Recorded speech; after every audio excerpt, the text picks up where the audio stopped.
Welcome back to Storytime with Lynn. Today I'll be reading Never Let a Dinosaur Scribble, written and illustrated by Diane Alber. Diane dedicates this book to her son, Ryan, who loves to build rock piles and paint with his dinosaur. Never let a dinosaur scribble. I recently got a pet dinosaur. I know, it's hard to believe, but it's true. And everyone keeps telling me, never let a dinosaur scribble. Why would anyone say such a thing? I mean, dinosaurs are so strong and powerful. So why can't they scribble? I thought if I gave him just one crayon, what could go wrong? He took off running toward the wall. "We don't scribble on walls, only paper," I yelled. Thank goodness my dinosaur has a short attention span. Just before he was going to scribble on the wall, he noticed a couple of stones instead. He started to scribble on one of the stones, which was great. But there was just one problem. He really couldn't see the scribbles at all. I could tell he had another idea. He went to grab the paint. This wasn't going to end well. But surprisingly, it didn't make as big of a mess as I thought. He just quietly painted his little stone, and it turned out awesome. But then he got another idea.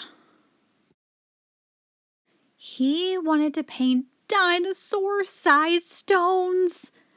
It didn't take long before he was rolling boulders into the room, one after another.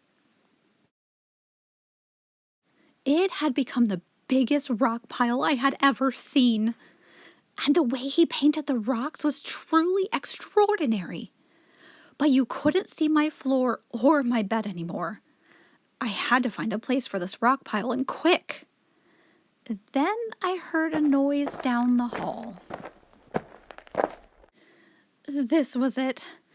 I was going to be in so much trouble. I popped my head out of the door. My mom was standing right there. Before my mom could say anything, I started to explain the mess she was about to see. Well, it all started when I heard to never let a dinosaur scribble, but I had to find out why. So I gave my dinosaur a crayon, and then he ran towards a wall with it. Thank goodness he got distracted with some small stones and started scribbling on them instead, but he couldn't see the scribble at all, so he got some paint.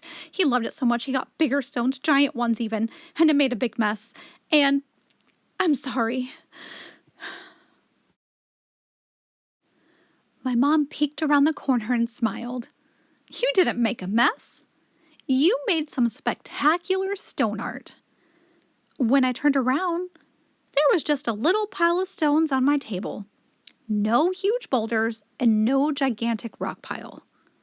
But still, some of the best art ever.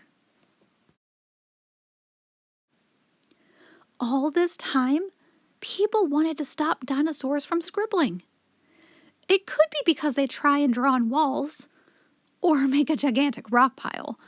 But if my dinosaur had never scribbled, he would have never learned how to make this amazing stone art.